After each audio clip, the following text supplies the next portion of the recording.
So imagine you are standing in this crowded, wood-paneled town hall in the rural inland Northwest. Right, out in the timber country. Exactly. And the year is 1975. A man steps up to the podium, looks out at this whole audience of, really frustrated loggers, independent miners, just local residents. And he says to them, a 30-30 rifle makes a good substitute for a building permit. Just right out in the open. Right out in the open.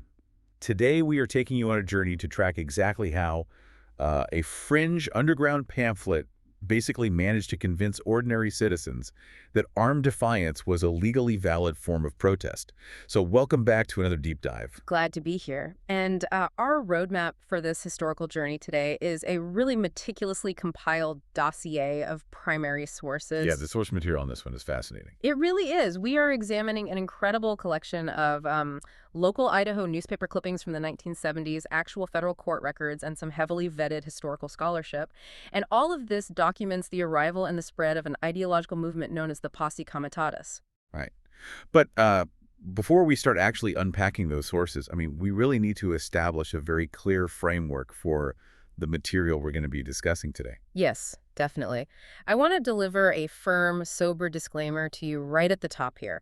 The historical records we're examining today, they contain highly politically charged material. Very charged. We are exploring ideologies from the extreme right, and then later on referencing figures from the extreme left. But more importantly, this source material contains genuinely violent rhetoric and documented threats. Yeah, literal threats of violence. Exactly. So we want to explicitly clarify that we are not endorsing any of these viewpoints, we are not taking sides, and we are certainly not validating these actions. Our role here is strictly as impartial guides. Right, just laying out the facts. We are simply conveying the documented history and the ideas, exactly as they are contained within the original source material. Thank you. Keeping that analytical lens clear is just so crucial for this deep dive. Because if this ideology eventually became so extreme that people were publicly threatening to use rifles against government officials, we kind of had to figure out the exact mechanism, right? Yeah. The mechanism that transported it from a theoretical fringe idea into mainstream reality. Yes, we need to look at the blueprint. Right, exactly. Where did this start? So the blueprint was drafted around, roughly 1969 to 1971, and it actually emerged out on the West Coast. Okay, so not in Idaho originally. No, not at all. Historical scholarship credits two men as the primary architects of this. There's Henry Lamont Beach in Portland, Oregon, and William Potter Bale in California. Beach and Gale. Got it. Though I should note, just for accuracy, as with a lot of these underground movements, the exact founder attribution is actually contested by some scholars. Right, the paper trail's probably a bit messy. Very messy. But what remains undisputed, however, is the core doctrine that they were distributing. It was this concept known as county supremacy. Okay, let's unpack this, because if we want to understand how this whole movement operated, we have to understand the logic behind that specific term, right? Right. County supremacy isn't just some catchy political slogan. It was a deeply constructed sort of pseudo-legal theory. Oh, entirely. County supremacy is the absolute belief that the local county sheriff is the highest supreme lawful authority in the entire country. Wait, in the whole country? Yes. In their framework, the county sheriff actually outranks the state governor, the federal government, and yes, even the president of the United States. Wow. Okay, how do they even justify that legally? Well, to justify it, the founders basically cherry-picked and distorted a lot of historical text. They reached way back to the Magna Carta. They misinterpreted Anglo-Saxon common law, and they heavily twisted the Posse Comitatus Act of 1878. Right, which is a real law. It is a real law. It's the law that limits the federal government's ability to use the military for domestic law enforcement. So this fringe doctrine argued that because the federal government couldn't use the military, the only true constitutional law enforcement was the county sheriff, because the sheriff was elected directly by the local people. Man, it operates almost like a form of paper terrorism, doesn't it? That's exactly what it is. They were weaponizing bureaucratic language to basically create an alternate reality. It's I don't know, it's as if your local neighborhood watch suddenly declared itself a sovereign nation. Right. And decided the HOA president outranked the Supreme Court. That is a perfect analogy. And they built this pseudo-legal shield that told their followers, look, if the local sheriff doesn't explicitly recognize a federal agent or a new federal law, then that agent is essentially a foreign interloper. Oh, wow. And that law is totally null and void. That is wild. What's fascinating here is the psychological mechanism at play when you introduce that kind of pseudo-legal shield to a very specific demographic. Yes, the timing and the audience are everything. Right, because in the early 1970s, the people living in these remote, resource-dependent areas of the Pacific Northwest, I mean, the loggers, the independent miners, the ranchers, they were experiencing a very real systemic shift in their lives. A massive shift. The federal government was suddenly introducing sweeping new environmental regulations and all these new land use acts. Yeah. And so decisions about the forests and the mines were increasingly being made by distant federal land managers way off in Washington, D.C. Exactly, rather than the locals who actually lived and worked on the land. Right, and that creates this massive reservoir of organic, everyday resentment. I mean, you can imagine people felt like their livelihoods were just being legislated away by strangers who had never even set foot in the woods. And this is where the Posse Comitatus doctrine comes in, because it weaponized that exact existing resentment. It took a very real economic grievance, and it wrapped it in this impressive constitutional-sounding language. Like giving them a legal loophole. Right. It offered rural communities a justification to just entirely reject outside authority.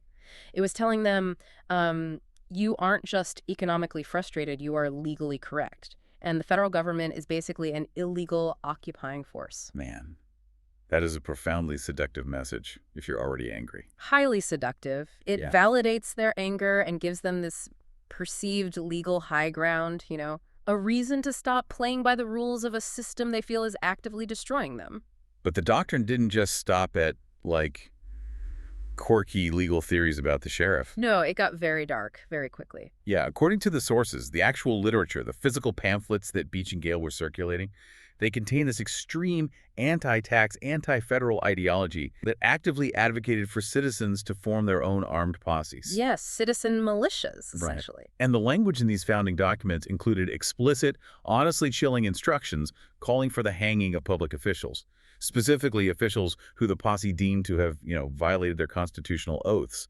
Yeah, they were putting direct calls for lethal violence right into print, and distributing it as if it were a legitimate political instruction. So if the ideology is that extreme, I mean, calling for literal executions of government officials, what is the exact mechanism that transports it from a fringe pamphlet in Portland into mainstream politics in Idaho? That's the crucial question. Because according to our dossier, by late 1973, this doctrine has officially crossed state lines, and the Bonner County Sheriff's Posse Comitatus is formally organized in the Idaho Panhandle. The spread was incredibly rapid once it hit the inland Northwest. By 1974, local publications like the Sandpoint daily newspaper, they're just filled with letters to the editor, community forum recaps, people openly debating the merits of the posse. Wow, just in the local paper. Yeah, the vocabulary of the pamphlets was entering the daily conversation of the town. But the true catalyst for really mainstreaming the ideology, that happened in the electoral arena. Okay, how so? Well, that same year, 1974, an American Party candidate named Jean Stoddard ran for the U.S. Senate. This is a statewide election. And she runs on an explicit Posse Comitatus land transfer platform. Wait, I have to challenge the actual significance of that, though. Okay, fair enough. Because, I mean, fringe candidates run for office all the time, right? Yeah. They print up wild flyers, they get maybe 1 or 2% of the vote, and then history completely ignores them. Did Jean Stoddard actually get any real political traction, or are we maybe over-indexing on a loud but ultimately meaningless political stunt? Well, it's a fair challenge, but the significance isn't in her final vote tally. It's in the normalization of the rhetoric. Oh, I see. Because the American Party at that time, which had roots in George Wallace's earlier presidential campaigns, it had a recognized infrastructure. So when a candidate runs for the United States Senate utilizing the recognized infrastructure of a third party, and she openly uses the posse's vocabulary to advocate for transferring federal lands to local county control, it changes the conversation. It fundamentally alters the Overton window. She didn't need to actually win the seat to be effective. She simply needed to put those ideas on the evening news and into televised debates. Okay, that makes sense. She effectively sanitizes the doctrine. By putting it on a Senate campaign podium, she's telling the average, frustrated logger in Idaho that this isn't just some underground militia conspiracy, it's a legitimate political stance. Exactly. And the immediate consequence of that normalization is that it dramatically widens the funnel. Right. The campaign messaging draws in ordinary citizens who simply want, say, fewer logging regulations or maybe lower taxes. But once they enter that political tent, they are slowly exposed to the much more extreme anti-democratic tenets of the Posse doctrine. That widening funnel has to create incredible tension within these rural communities, though, because as these extreme ideas get wrapped up in mainstream political packaging, local residents suddenly find themselves forced to figure out what they're actually endorsing. Yes, the mask slips eventually. Right. Which forces us to look at how people navigate that realization. Yeah. Let's examine this clash documented in Elk City in October of 1974. Oh, this event is such a perfect example. It perfectly encapsulates the collision between ordinary, everyday frustration and extreme ideology. Yeah, according to a really rapid, basically 2-day media firestorm documented in the Lewiston Tribune, a group of local miners in Elk City decided to form a, quote, protective body. Right. So on Thursday, October 17th, the paper reports that this group might officially become an Idaho County Posse Comitatus, and the group's spokesperson is a woman named Elsie Patron. Yes. And she doesn't even try to hide their affiliations. She actively cites a Posse pamphlet to the press. Specifically, she cites the exact pamphlet that contains the language about hanging sheriffs who don't comply with their demands. Just unbelievable that she would say that to a reporter. But, to understand why these miners were organizing in the first place, we do need to explain the regulatory friction they were facing on the ground. Right. Context is key here. Yeah. They were constantly pointing to the 1872 mining law. Now, for context, the General Mining Act of 1872 was a 19th century law that essentially allowed citizens to explore for minerals on public land and stake a claim with almost zero federal oversight. Or environmental regulation. Right, absolutely none. And for 100 years, that was the unquestioned reality for these independent miners out there. Right, but then the 1970s arrive. Congress passes sweeping environmental protections, state legislatures start passing new forest practices acts, and suddenly federal and state agents are actually showing up at these century-old family claims demanding environmental impact reviews and building permits. Exactly. The miners felt like the rules of their very survival were being retroactively changed on them. Yeah. So when Elsie Patron speaks to the Lewiston Tribune, she's pointing directly to the Posse's literature of violence as, in her mind, the necessary tool to protect their historic mining claims from this sudden wave of federal oversight. But then the very next day, Friday, October 18th, the broader group of miners just frantically hits the brakes. It's a panic. Yeah. The press secretary for the miners, a Mrs. Bud Brinkley, she issues a massive public retraction to the paper. She flat out denies that there was ever any official motion to join the Posse Comitatus, admitting only that, few radical members had suggested it. The image control. Big time. She officially renames the group the South Fork Mining District. And she explicitly states on the record that their goal is promoting mining, not hanging sheriffs. It is a stunning 24-hour pivot. Huh. I mean, the moment the spotlight of the press actually illuminated the lethal reality of the Posse doctrine, the majority of the room immediately recognized the danger and backed away. Here's where it gets really interesting, though. Look at the cognitive dissonance playing out in that town hall. Oh, for sure. This is the Trojan horse of extremism in action, right? Because a frustrated independent miner might hear the Posse's pitch about, getting the federal government off your back and enthusiastically agree. They think they're just joining a standard lobbying group to protect the 1872 mining law. But then, someone like Elsie Patron stands up and quotes the pamphlet about building gallows for public officials. And suddenly, the moderate miners realize they're standing in a room with people advocating for murder. And this raises a really important question about the mechanics of radical movements in general. This exact moment in Elk City perfectly illustrates the dividing line between a democratic grievance and anti-democratic extremism. Right. Citizens organizing to protect their mining rights through legal, recognized channels, which is what the newly named South Fork Mining District pivoted to do, that is a standard democratic process. Yes. But the faction that brought the hanging pamphlets into the room, they weren't interested in a democratic process. Not at all. The broader group backed away, but the radical faction, the people who were totally comfortable with the violent pamphlets, they remained. And here's the scary part. When the moderates leave the room, the extremists don't abandon their ideology. They just double down. Exactly. They simply become more isolated, more concentrated, and more deeply committed to the doctrine, because they no longer have to compromise with the moderates who just left. That isolation sets the stage for the final, honestly most dangerous phase documented in our sources. Yeah. Because while the South Fork miners chose the legal route, that radical faction doubled down. Big time. The hypothetical threats printed in those West Coast pamphlets didn't stay hypothetical for long. By the summer of 1975, they evolve into open, brazen declarations of armed defiance. And one specific figure emerges from the historical records to embody this whole shift. Yes, Richard Butler. Richard Butler. Operating out of northern Idaho, Butler actually begins styling himself as the Grand Marshal of the Kootenai County Posse Comitatus. Oh, Grand Marshal. So in July and August of 1975, Butler's really bridging the gap between that sort of paper terrorism we discussed earlier and actual physical threat. He starts by waging this massive legal war, filing all these challenges and frivolous liens to try and block Idaho's forest practices and land use acts. He's basically trying to force the actual courts to acknowledge the posse's distorted vision of county supremacy. Right, and that legal harassment, it was a deliberate tactic to overwhelm the local bureaucracy. But, of course, the courts routinely dismissed these filings because they held absolutely no real legal weight. They're nonsense legally. Exactly. And it is at that point, when the pseudo-legal shield fails in a real courtroom, that Butler's rhetoric escalates in public. And we see this documented at a public meeting in Sandpoint, Idaho. Butler is speaking to a crowd about federal land use laws, specifically about the requirement to get federal permits for building on certain land. Right. And he looks at the audience and tells them that a .30-30 rifle made a good substitute for a building permit. It is a staggering It really is. Yeah. So what does this all mean for the people living in those towns? When you actually analyze that specific quote, you realize the terrifying plainness of the language. It's unmistakable. And this is no longer some abstract, convoluted legal theory about the Magna Carta. It isn't a mimeographed pamphlet printed 3 states away. It is a direct, documented public threat of using firearms to bypass the law. He is flat out telling his neighbors, if a government demands a piece of paper you don't want to sign, your alternative is a loaded gun. Yeah.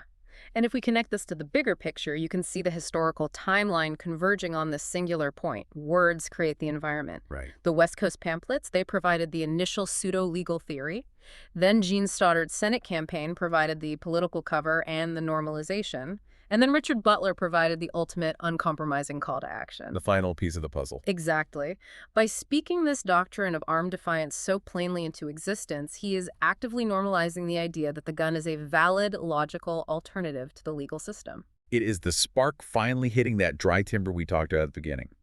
If a designated leader tells a room full of angry, disenfranchised people that a .30-30 rifle is a substitute for the law, it's really only a matter of time before someone actually picks up a .30-30 rifle. And a true tragedy of this historical record is that Butler was laying this rhetorical groundwork, really testing the boundaries of public tolerance, a full year before this exact ideology would be acted out at gunpoint in those very same Idaho forests. Tracing this journey back through the primary sources is such a profound and honestly unsettling experience. It really is. I mean, in just a few short years, we've tracked the Posse Comitatus from a set of disputed fringe documents in Portland and California to a fierce debate in the Idaho local papers, to a statewide U.S. Senate campaign platform, and finally to public threats of rifle violence in Sandpoint. It moves so fast. It forces you to reflect on how extremism actually operates. It doesn't usually announce itself with a direct call to violence on day one. It sneaks in through the back door of legitimate, everyday frustrations. Yeah. When people feel entirely disconnected from the government that makes the rules, when they feel their way of life is being regulated out of existence by distant authorities, the leap from a simple democratic protest over mining laws to a Not at all. Boyce was a deeply disillusioned left-wing fugitive. He was actually a convicted spy who had sold highly classified secrets to the Soviets, and he was driven by his profound anger and disillusionment at the American government's actions and foreign policy. Wait, so he was on the run? Yes, he managed to escape from federal prison, and he fled directly to the inland Northwest. And he successfully hid out in that rugged terrain, basically relying on the extreme isolation of the area to evade federal authorities. The same towering pines, the exact same geography of isolation. Exactly. So I invite you to ponder this unresolved question as we wrap up. What is it about this specific, rugged geography? What is it about the deep timber and the remote mountains of the inland Northwest that makes it the ultimate refuge for anyone, regardless of whether their ideology places them on the extreme far left or the extreme far right, who simply decides they are fundamentally at war with the federal government? It really makes you wonder if it is the landscape itself that shapes the defiance, or if a certain kind of defiance simply knows exactly where it needs to go to survive.